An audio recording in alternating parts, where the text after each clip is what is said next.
SK가스 2026년 1분기 실적을 스루풋 회계로 분석하고 연말 매출 및 손익분기점 시기를 예측해 보도록 하겠습니다. 매출은 34.8% 증가했고 영업이익은 81.9%가 증가했습니다. 상품 회전율은 43.2회전이고 PBR은 0.81로 상대적으로 높은 상태입니다. 매출원가 재고자산의 변동 범위에서 미착품은 빼야 되지 않느냐 의견을 말씀드립니다. 구독, 좋아요 부탁드립니다. SK가스 사업 계획입니다. 본사는 성남시 분당구 판교로 332 에코허브라는 빌딩이 있는 모양이네요. LPG를 수입해서 저장 판매한다. 이게 주요 사업이다. 이런 얘기가 되겠습니다.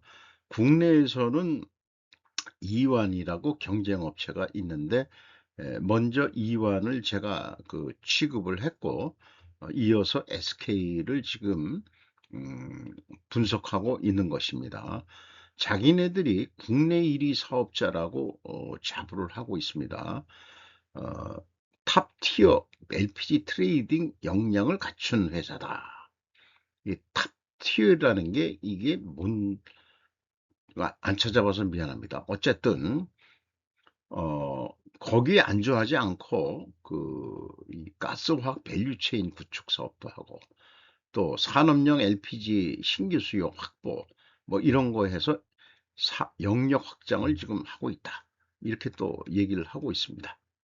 그리고 세계 최초 LNG, LPG 듀얼 발전 사업, 울산 GPS, 그 다음에 2024년 12월 LNG 터미널, 코리아 에너지 터미널, 24년에는 11월 상업 가동을 시작했다고 소개를 하고 있습니다.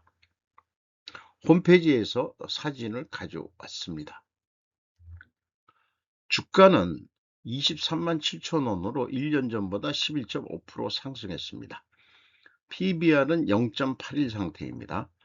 5% 이상 주주는 SK 디스커버리가 72.08%, 국민연금이 6.15%, 워낙 최대 주주가 높은 지분을 가지고 있으니까 외국인이 끼어들 자리가 별로 없는 것 같네요. 6.55% 가지고 있는데 JP 모건, 골드만삭스 단걸로 들어와 있습니다. 스루풋 회계로 분석한 결과입니다. 매출이 1조 3,328억 원, 전년도보다 무려 34.8%가 증가했습니다. 매출에 비례하는 매출 재료비는 37.5%, 그 갭이 플러스 1.7%이기 때문에 LPG 수입 가격이 상승했다라고 1차 추론해 볼 수 있습니다.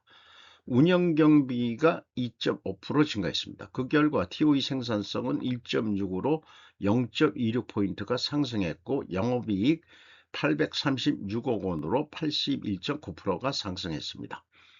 원가회계 영업이익보다는 1억 5,100만 원이 적은 수치입니다. 이것은 상품이 조금 더 재고가 증가했기 때문일 것입니다.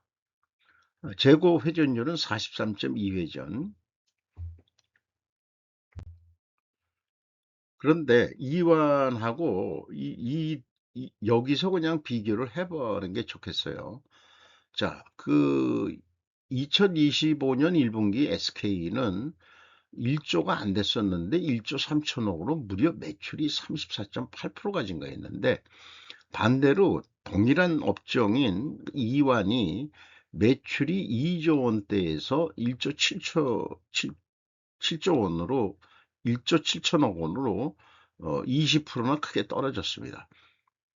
왜 이렇게 시장에서 치열한 시장 점유율 싸움을 하고 있는 건지 어떤 건지. 근데 내수만이 아니고 또 이 수입한 걸 가지고 또 수출한다고 그러니까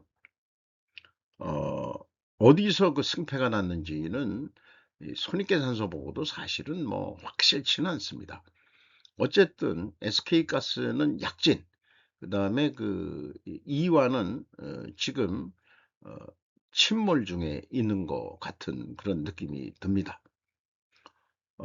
같은 LPG인데 재료 비율이 이완보다 크게 낮습니다. 81.7%, 83.3%인데 여기는 100이 넘어진 건 적자였고요. 94.4%. 그러면 자기네들 수익 가격보다도 그 경쟁이니까 판매 가격은 또 많이 못 돌려받아 가지고 싸게 주니까 이만큼 매출이 많았었나 이런 생각도 좀 해보게 됩니다. 어, 그렇게 좀 비교가 돼요. 어, 그래서 LPG 수입 가격이 SK 같은 경우에는 이원보다 저렴하게 수입하던가 또는 판매 가격이 더 높던가 둘 중에 하나일 것이다. 같은 LPG인데 이원의 재료 비율은 이해하기가 어렵다. 판매 가격을 덤핑 수준으로 하고 있는 것이 아닌지 의구심이 들어간다. 그러니까 싸게 해가지고 시장을 그동안에 뺏어 왔는데 절치부심 SK가스가 그 경륜이 더 많은 회사로 제가 알고 있거든요. 이완보다는. 근데 이제 이완이 약진을 했었는데 좀 편법을 많이 썼었나요? 글쎄요. 어쨌든 올해 1분기에 와서 전세가 역전이 됐습니다. 그러니까 매출액 자체는 이완이 더 많긴 많아요. 원가액의 손익은 참고해 주시면 되겠고요.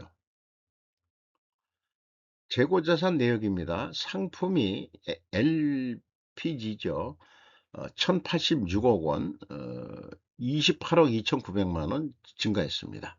미착 상품이 104억 5,300만 원이 증가했습니다.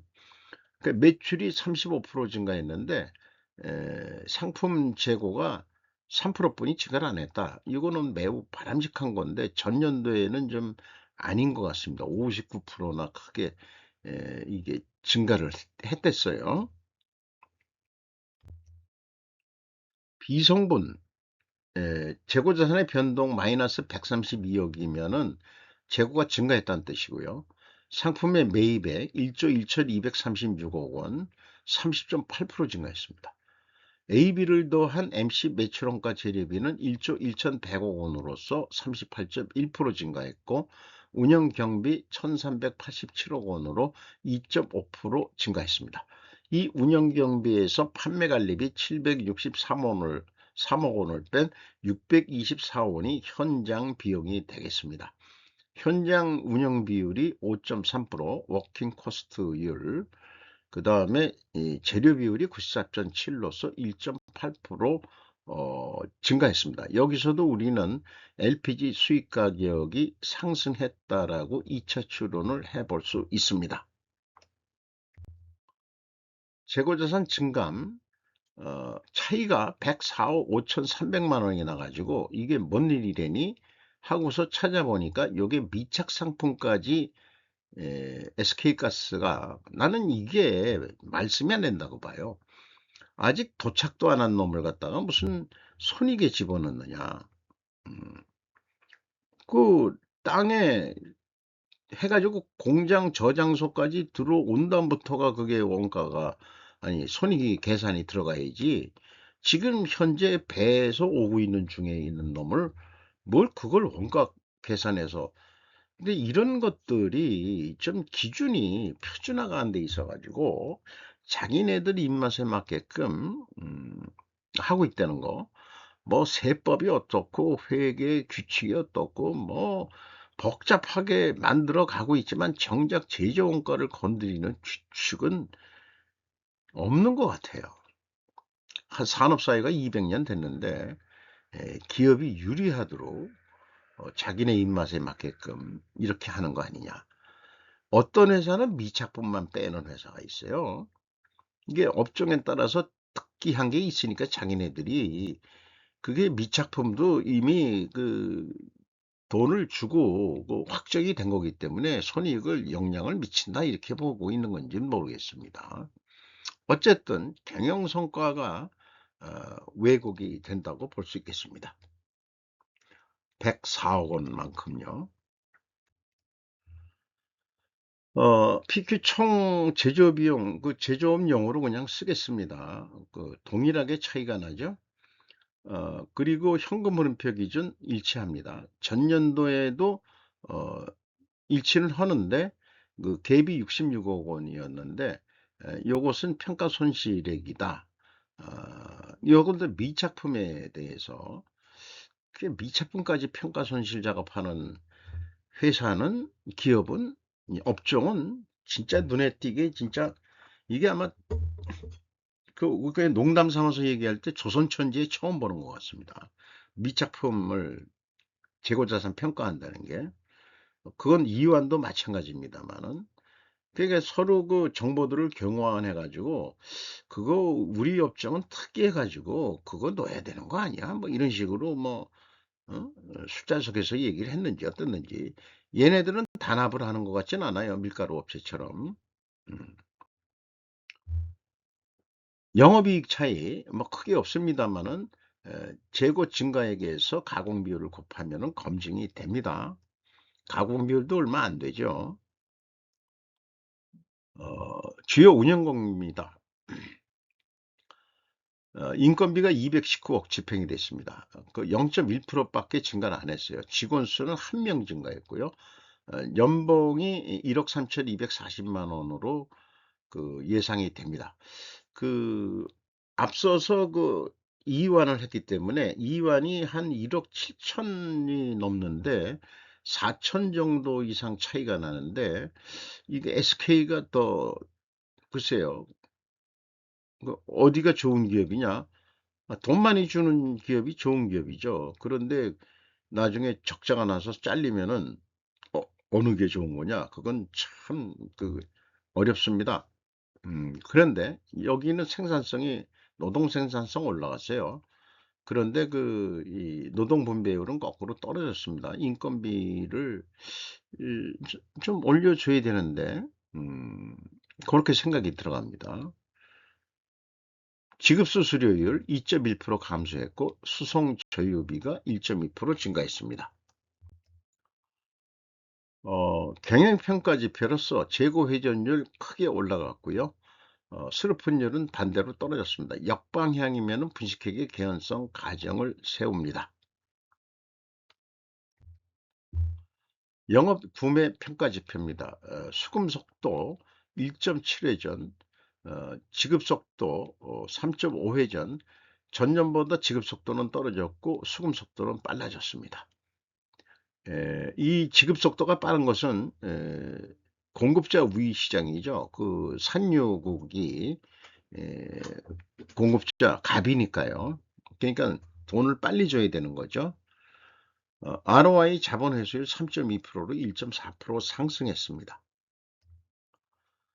앞서 얘기한 대로 두 가지가 역방향입니다. 회전율 상승했고 수루푼율은 떨어졌기 때문에 부식회계 개연성 가정을 한다. 이것을 반증하려면 원재료 가격이 하락해야 되고 판매 가격은 인하돼야 된다.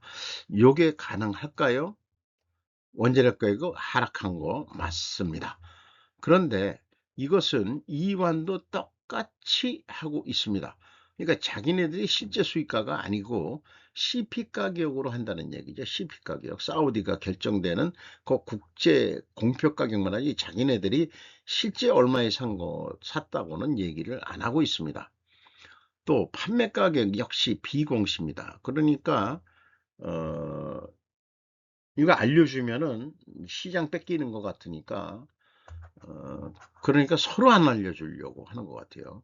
국내 제가 찾은 거는 LPG 수입하는 회사는 이 두 군데뿐이 없는 것 같습니다. 그 SK가스하고 그 다음에 이완 그 두 군데가 지금 경쟁을 하는데 담합하는 것 같지는 않고 어, 저렇게 한쪽은 적자가 나고 흑자가 나고 그러니까 시장 쇠어 싸움에서 SK가 다시 올라서고 있는 거 아니냐 이런 생각도 좀 들어갑니다.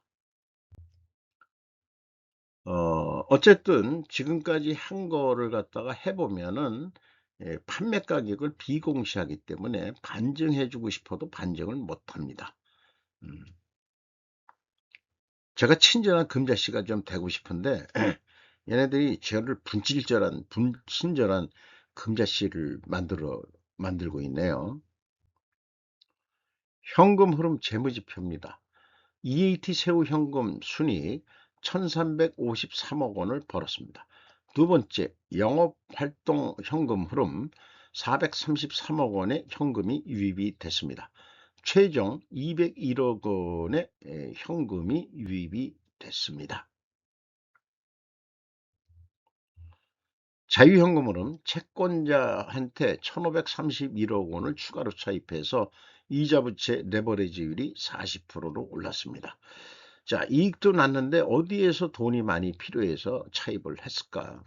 이익배당에 602억 원이 나갔고요. 그 다음에 캐펙스에 38억 원 뭐 조금 투자된 게 있습니다. 납입자본 성장률 2.8배 떨어졌고요. 그 다음에 이익잉여금률도 떨어진 거로 되어 있습니다. 이거는 기타 영업외 부분 쪽의 실적이 좀 안 좋았다 이렇게 볼 수 있을 것 같습니다. 1분기 실적을 토대로 연말 매출액을 해보겠습니다. 흑자고 증가할 때 우상향일 때는 참 예측하기가 참 쉽죠. 1 더하기 300% 해가지고 운영비용 수르푼율로 나누면은 5조 3천억 원을 할 것 같다. 매출 재료비율도 1 더하기 300%에서 재료비율로 나누면은 동일한 금액으로 예측할 수 있습니다. 사전 또는 사후 예측 갭 해석에 대한 자료를 좀 소개하는 거고요. 이런 걸 통해서 저도 좀 배우게 되는 거니까 또 정확한 예측을 해보고 싶은 거고.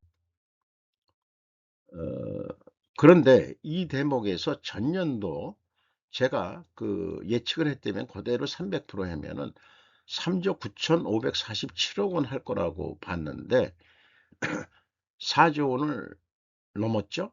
그 2.5%뿐이 차이가 안 납니다. 그러니까 300% 여기는 그냥 해도 되겠구나. 그런 거를 좀 예측을 해볼 수 있는 거죠. 실제 매출액이니까. 그리고 손익분기점 도달 시기가 올해는 7.5월에 도달할 것 같습니다. 전년도에는 9월에 도달했거든요. 그러면 이게 전년도가 실적이 좀 안 좋았던 얘기죠. 그 제조업이 보통 3분기 넘어서 손익분기점 오는데 상품 유통업이 9월이라면은 SK가 작년에는 안 좋았는데 올해 이게 상품 유통업은 제가 이제 이해하기로는 상반기 중에는 손익분기점 도달해야 된다. 그 유통업은 유통마진이 별로 적기 때문에 이익을 내기 위해서는 그, 그 마진율이 적으니까 그 상반기 중에는 손익분기점 매출액을 넘어서야 된다. 이렇게 좀 생각을 합니다. 그래서 이것은 이완하고는 반대 현상이에요. 이 손익분기점이 빨리 당겨질 것 같은데 이완은 좀 느려지는 거로 되어 있습니다. 그 SK가스가 이완 거래처를 자신들의 거래처로 만드는데 경쟁해서 이긴 것일까? 이런 생각도 해보게 됩니다. 다만 산업용 LPG 수요 업체 수요 개발을 열심히 하겠다고 SK가 얘기를 했으니까 이 제가 사는 동네는 SK가스 대리점이 하는 것 같아요. 어, 실행 계획으로서 재료비 기준으로 5조 3,300억 하는 거로 했을 때 에, 요거를 그 판매 가격 산업체한테 주는 가격 협상 가격이라고 보죠. 10톤 단위로 533만 원에 팔기로 하면은 한 33만 3천 원 남는 거로 이익을 더 내보자. 그래서 재고 회전율을 조금만 더 그러면은 한 35만 원 정도 남는 거로 그 정도 예측을 해봅니다. 원가 회계 기준 복잡합니다. 재고가 감소했을 때하고 증가했을 때 매출 원가를 각각 생각해 봐야 되고 또 재고가 감소할 땐 좀 비싸게 팔아야 되고, 뭐큰 차이는 아닙니다만은 재고가 증가했을 때는 조금 더 적게 낮은 가격에 팔아도 동일한 에, 영업이익 목표는 세울 수 있습니다. 그래서 원가 회계는 일반적으로 그 통영이 브릭다운해서 견적을 내라고 그러면은 이렇게 내야 될 거예요. 부풀림 깎일 것 같으니까 약간씩 다 부풀립니다. 539만 원에 하겠다. 그래서 뭔 얘기냐? 자기네들은 사실상 5384인데 이게 스르프상으로는 5330만 해도 이거 되는데 음, 그래도 남긴 남죠. 그래서 더 이익을 남기고자 해서 매출을 더 증가시키면은 더 그 추가 이 매입량 없이 있는 재고 가지고 판대면은 영업이익이 28만 5천 원, 한 만 원뿐이 안 늘어납니다. 어, 그렇게 볼 수 있겠습니다. 어쨌든 그 533만 원에 팔면은 원가 회계상으로는 더 높게 팔아야 되는데 다 이 재고 증가할 때나 감소할 때나 사실은 이 가공 비율이 갭이 작기 때문에 결국 판매 가격에서 승부가 나는데 원가 회계상은 재고 증감에 관계없이 다 원가 스루프보다는 이익이 작습니다. 또 추가 판매하더라도 여전히 그 차이는 늘어납니다.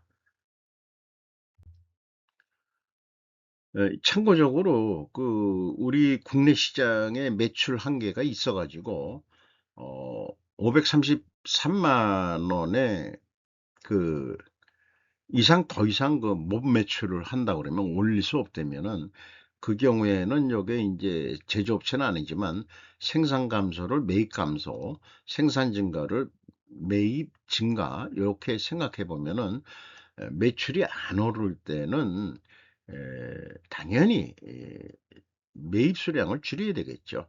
그래야 이익이 된다는 거죠. 그거를 얘기하는 겁니다.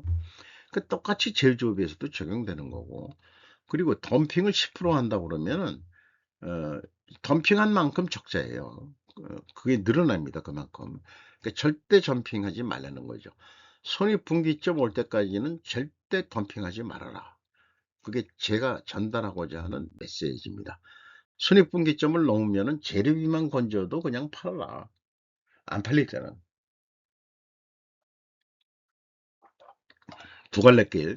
이하 자료들은 템플릿 자료이기 때문에 참고해 주시면 되겠습니다. 제가 필요할 때 어, 좀 보충 설명을 좀 하는 거로 할 거고요. 꼭 필요한 템플릿 자료라고 생각돼 가지고 재고 회전율은 오늘도 내일도 저는 지속적으로 올리라는 주장을 하고 있다는 얘기고요.